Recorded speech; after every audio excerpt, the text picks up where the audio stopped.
What's going on, everyone? Welcome back to my channel. Thank you so much for tuning in for the Marvel Rivals video. This is going to be a follow-up video on the most recent video that I just did. If you did not see it, card up here at the top for you. In that video, I talk about hero priority for carry potential. And the reason I made that is because, well, I'm sick of losing.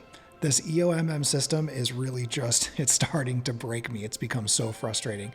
I play solo queue, so sure, I'm doing it to myself. This is my own fault that I'm having a difficult time ranking up and winning games regularly. But, you know, it is what it is. Unfortunately, I don't have a lot of people I can play with, and I can only play at random times too. So, you know, I guess it is my own fault. But nonetheless, I play strategist primarily, and the problem with that I have found is that I can be the best healer I can possibly be, but I can't make my teammates accurate. I can't make them position well. I can't make them make smart decisions. So I just find myself in so many games that I look back on and I replay to see kind of like what happened. Why did we lose this? I'm keeping them alive and they're doing nothing. They are doing nothing. They're missing their shots. They're positioning horribly. They're just making terrible decisions. They're not finishing anything and we're losing. So there comes a point in time when it's like, yes, I can keep you alive for a very long time. I'm very, very good at playing strategists. I'm very hyper aware. I'm great with my positioning. But at some point, like, you got to pull your weight too, right? So what I'm doing now is I'm focusing on who I can personally carry with. I'm still playing Jeff. I do believe that you can carry with Jeff to a degree when the situation is correct for that. But I have been focusing heavily on playing duelist right now, and I'm going to be working on some tanks as well here soon. But what I want to do is throughout this process, just keep you guys updated on what I have going on and how this is looking, how this is feeling, what my games are looking like. Right now, if we do hop in to look at my history, we'll look at my overview here first. In the previous video that I did, you will see this as well. You'll notice I'm the same. I haven't been able to play a lot since I made that video. I've just had a lot going on the last couple days, but I did get to play a bit, and I am seeing this improve slightly. I'm getting a lot more triple kills because I'm playing a duelist now, but I'm still plat 2. I'm still in that trading situation. Win 2, lose 2, win 1, lose 1, win 2, lose 4.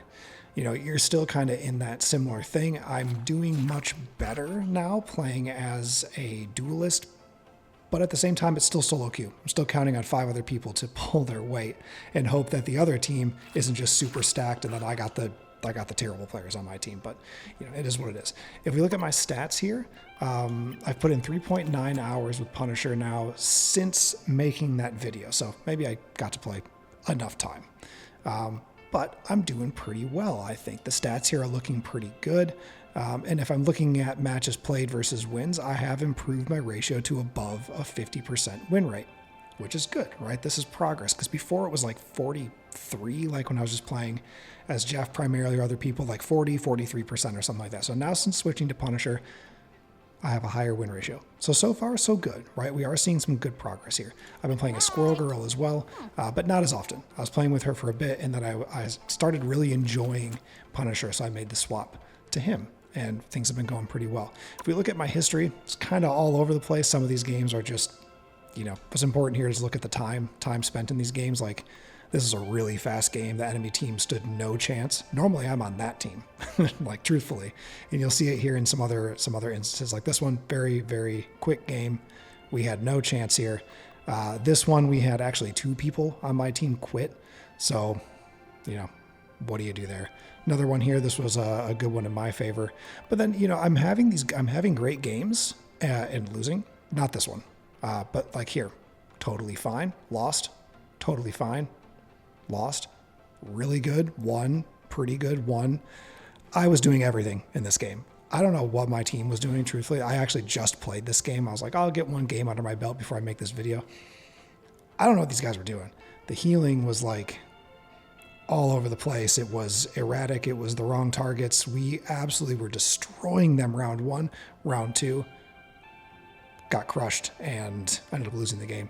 But nobody was making changes. You know, we weren't really seeing too much effort to do things differently. We had, you know, I think this player must have played healer for at least a little bit, but I played Punisher in the beginning, was doing super well. I changed to heal because the healing was very like lacking in the right places. So I had to make a change for that, but that was really only toward the end. But anyway, so far so good. So far so good. What I wanted to do though here in this video is not just to kind of like give you this quick update on how my stats look and how the experience has been. The experience has been good, by the way. It's been a nice change.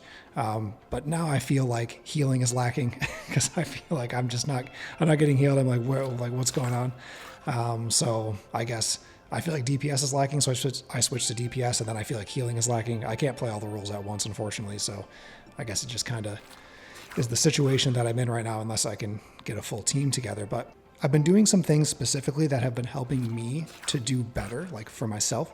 The first thing that I am doing right now is before I even play, because to be honest with you guys, and maybe I shouldn't say this, I usually just go right into competitive. And usually game one is like a warm up for me, which is fine. It's not like I play like super poorly or anything like that, but sometimes it can take me like a game or two to really get my accuracy going. And before that wasn't really a problem playing as a strategist because it's not really as important to be super accurate. So I noticed that that was actually an issue when I switched to DPS, so I don't do that anymore. I now open every session that I'm going to play by hopping into the practice area. And if you guys don't know this, I just wanted to make this weapons are, I guess, available information for you. But when you start out, you can just go down here into an area where you're able to just practice your accuracy, basically. So if you drop down here, you can go into this section right here and click on parameters. What I've been doing to practice for myself is I've been selecting the enemies as the harder to hit ones. So we're talking Luna Snow, Star-Lord. They just have kind of erratic movement, so they're difficult to hit, especially as a DPS. So we'll do Luna for generation type. Fixed 20 meters is fine. We're going to make it dynamic. I don't want them just standing still. We'll do random. This is going to make them move horizontally and vertically. Movement speed we can keep normal, but you can do quick, you can do super fast, and you can like work up to that, right? So you can continue to practice. Timer, you can turn this on and off however you want to do it. But this will give you like a set time frame to where you can practice. And then what it does is it actually totals it up for you. So let's just apply this here and go back. When you go to this and hit start, it gives you a bit of a countdown. And what's going to happen is 3 Luna Snows are going to appear. And you can tell it right here that they're moving, right? They're moving erratically. They're kind of all over the place.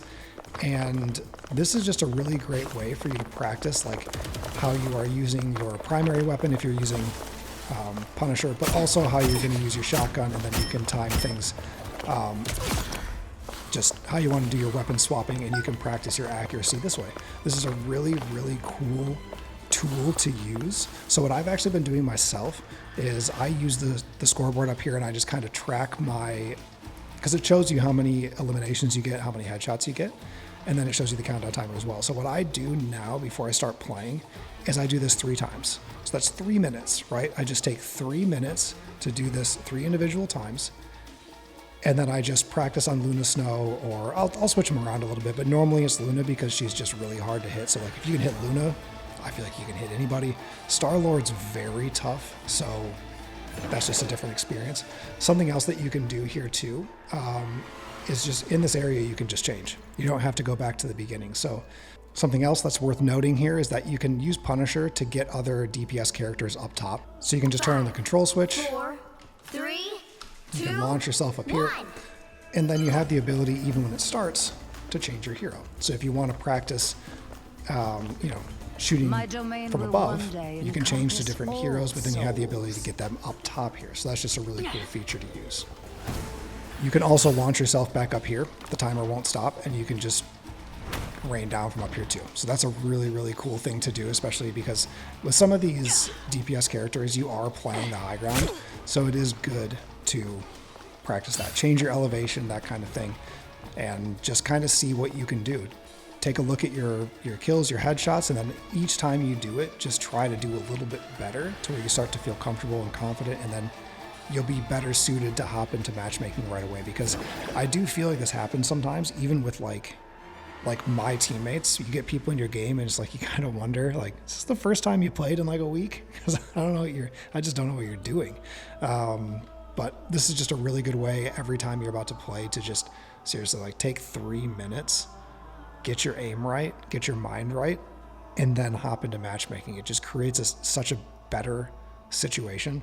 But something else I've been trying to work on here too is just overall trying to reflect on how I'm playing, like as it's going on, like in the moment, and try to recognize like, look, am I actually being helpful? Is who I'm playing as really doing what needs to be done right now? I'm trying to analyze things because you can deal damage with every character, right? You don't have to be a duelist to do it. You can be a vanguard and deal crazy damage. You can be a strategist and deal crazy damage. So you don't have to play this role to get elims, but it is kind of like the cleanest route, I guess, because that is what they're supposed to be doing. So they do deal higher damage. I can just melt people with Punisher and Hela and Squirrel Girl. So I see that the role has its purpose, but it just, just because you are getting kills, it doesn't necessarily mean that you're helping. So what I've been trying to really do is say like, okay, I'm dealing really good damage, I'm getting kills, but we're having a hard time controlling our space. Okay, maybe now I need to change. Let's play, Strange, or let's play Magneto, or let's play Emma, and then let's try to maybe I can help by dealing that damage up front and helping us maintain that line because we're struggling for that. Or maybe I notice that we're having a hard time with healing, but I still want to bring damage to the table, so then I'll play Jeff as an example. But, there's no harm in being able to swap, but the problem is I feel like it's easy to look at these roles and say well, if I want to deal damage, I got to play duelist. It's just not the case, right? You need to play what your team needs. Everyone deals damage. The degree of that damage at some point becomes irrelevant because if the other team has incredible healing and they've got a Magneto and a Strange on their team, what are you doing with Punisher? Just shooting the shields? It's not really doing much, right? You're better off picking a different hero at that point. So this is just something I've really myself been trying to do, and it's been effective. I mean, I can't come to you today after, 3 days since I made that video, I guess. It depends on when I post this video, but 2-3 days since then, I can't really come to you and say wow, look at me, I'm in Diamond now. It worked. It's going to take some time. I didn't play Duelist before, so this is a learning curve for me a little bit. Plus, since I can't play for 12 hours a day, I can't just have the most perfect accuracy imaginable. It's going to be a work in progress, but so far, like I was showing you guys here too, if we go back into the stats, so far, this has been my primary pick for 21 games, and I've had 11 wins. So, pretty good. I think that is an improvement. So, anyway, I just wanted to make this super quick little update video for you guys to, I guess, really just show you that I am making the effort. I'm not all talk. I'm not just going to say I'm going to do something and then not do it. I want this to be something I continue to make videos about and continue to update you guys about because it is a very relevant concept when it comes to this game, because I know we all have our favorite roles and we have our favorite heroes, but if you are playing competitive, the goal is to win. So you need to be prepared to make changes to who you're playing and learn different people so you can swap in game to be more effective. It's just really important. So obviously the whole goal is to have fun here, but I like to win. I think winning is fun. So I want to play competitive. I want to rank up. I think that that's enjoyable, but I just need to find a way to control that experience a little bit more because it's tough with 5 random people on your team and you just got to hope for the best. So anyway, this is just my super quick little update for you guys. I'm interested to hear if, based on watching the previous video, again, I'll put a card up here at the top for you guys if you did not check it out. It's a great video, for real, go check it out. I'd love to hear if you guys watched that video and started making changes as well, because I think this is something that we can all do, and it would better, honestly, it would better the gaming environment within this community if everybody is acknowledging the fact that they have to know how to play multiple heroes and all 3 roles to a degree. It just allows for a much better flow for matchmaking, right? So anyway, let me know if you watched that video. Let me know if you tried out some different roles as a result. And if you haven't yet, I recommend doing so because I'm already seeing a little bit of a difference here. So this is what I was playing before, right? This is just proof. Look at this. Look at this win ratio. I switched to Punisher. It's better. It's better. So anyway, that's my update. I've got some more videos coming out here pretty soon. I'm working on a few different things. But yeah, I think this is a very relevant concept to be speaking about. Like I said, I'll just keep updating you guys. Thank you so much for tuning in for another video today. I will get another one out as soon as possible. I'm going to play some games today and tomorrow and see what kind of data I can put together, and also like some other best practices. So anyway, cheers guys. I'll see you in the next one.